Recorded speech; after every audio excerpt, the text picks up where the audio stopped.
આપણે 5 કઠોળ લીધા છે। આપણે આજે હાવ નવી રેસીપી બનાવવાની છે। તો નવી રેસીપી બનાવવા માટે આપણે મગ લીધા છે। તો આપણે એક આ વાસણ લઈશું, કઠોળ નાખીશું। આ 1 ચમચો આપણે મગ નાખીશું। એને આપણે પાણી ગરમ કરી અને પાણીમાં આપણે પલાળવાના છે। આપણે 1 ચમચો વાલ નાખીશું। રાજમા છે તો આપણે 1 ચમચો રાજમા નાખીશું। આપણે 1 ચમચો મઠ નાખીશું। 1 ચમચો આપણે ચણા નાખીશું। આપણે 5 વસ્તુ લીધી છે। તો આપણે આ બધા સાફ કરેલા જ છે। તો આપણે આને ગરમ પાણી મૂક્યું છે। તો એની અંદર આપણે આ બધાને પહેલાં ધોઈ લેવાનું છે। આપણે બધું જ કઠોળ ધોઈ લીધું છે। ધોઈને એકદમ મસ્ત સરસ લઈ લીધું છે। તો આપણે હવે આ ગરમ પાણી છે એની અંદર એડ કરવાનું છે અને આને આપણે સાંજ સુધી પલળવા દેવાનું છે। અત્યારે આપણે ઢાંકી દઈશું આને અને સાંજ સુધી પલળવા દેવાનું છે। આપણે એને સાંજ સુધી પલળવા દેવાનું અને ખોલવાનું નથી। આપણે કઠોળ બધું સરસ પલળી ગયું છે, એકદમ મસ્ત થઈ ગયું છે।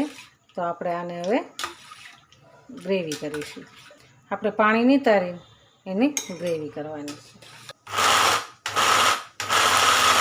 આપણે 2 ચમચી દહીં એડ કરવાનું છે। આપણે આવી પેસ્ટ બનાવી નાખવાની છે।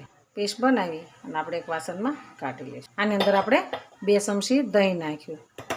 ખાટું મીઠું હોય ને તો સારું લાગે છે અને ખાવાની મજા આવે છે। આપણે થોડીક પેસ્ટ કરી અને આની અંદર હવે લીલું મરચું નાખવાનું। આપણે અંદર આ 2 મરચાંને એડ કરવાના છે। અંદર આપણે કટિંગ કરીને નાખી દઈશું। આપણે એની અંદર મીઠા લીમડાની તીર એડ કરીશું, 2 તીર નાખીશું। આપણે હવે ફરીવાર આપણે 4 થી 5 કળી લસણને નાખીશું। આપણે હવે ફરીવાર મિક્સરમાં કાઢી લઈશું। આપણે બધી ગ્રેવી મિક્સ કરી દઈશું। થોડીને પાણી એડ કરી દઈશું। આપણે આની અંદર નાખીશું મસાલા। આપણે થોડીક ખાંડ નાખીશું, થોડુંક આપણે મીઠું નાખીશું, આખા ધાણાના પાવડર કર્યો છે તે નાખીશું, થોડુંક અમથું આપણે લાલ મરચું નાખીશું, ધાણા જીરું નાખીશું, હળદર નાખીશું, હિંગ નાખીશું। આપણે બધું મિક્સ કરી દઈશું। હા, એકદમ મસ્ત લાગે છે ખાવામાં અને હેલ્ધી અને શરીર માટે કઠોળ આવે છે એટલે બહુ નરવું અને પેટમાં દુખતું નથી અને સરસ આપણને એનર્જી આપે છે। તો એવું આપણો રેસીપી છે સરસ। આપણે એની અંદર એક ડુંગળી કટિંગ કરીને એડ કરી દઈશું। ઝીણી કટિંગ કરવાની છે। આવી રીતના પટ્ટી પાડી નાખી તોય સરસ લાગે। આપણે હવે આને મિક્સ કરી દઈશું। સરસ થઈ ગયું ને આપણું બેટર તૈયાર। આપણે દહીંમાં બનાવ્યું છે એટલે ખાટું મીઠું અને સરસ ટેસ્ટી આપણું બેટર સરસ તૈયાર થઈ ગયું છે, એકદમ મસ્ત બની ગયું છે। તો હાલો આપણે લોઢી માંડીને તળી લઈએ। આપણે તેલ લગાવી દઈશું। પહેલાં આપણે એની અંદર બેટર એડ કરીશું। આપણે હવે ધીમો ગેસ કરી નાખીશું। ધીમો ગેસ કરી અને 1 મિનિટ માટે ઢાંકી દઈશું।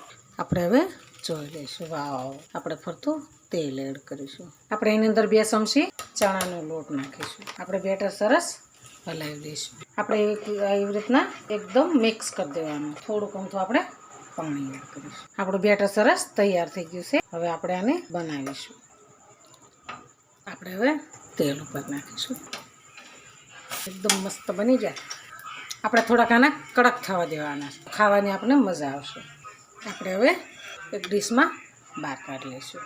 હા, આપણે કઠોળના પુડલા સરસ તૈયાર છે, એકદમ મસ્ત બની ગયા છે। તો આપણે એની ઉપર ચાટ મસાલો ભભરાવીશું। ચાટ મસાલો હોય ને બહુ મસ્ત લાગે છે। ગરમ ગરમ પુડલો, ગળું દહીં અને માખણ હારે ખાવાની મજા આવે છે। તો જો અમારો વિડીયો ગમે તો લાઈક, શેર અને સબસ્ક્રાઈબ કરી દેજો। રાધે રાધે।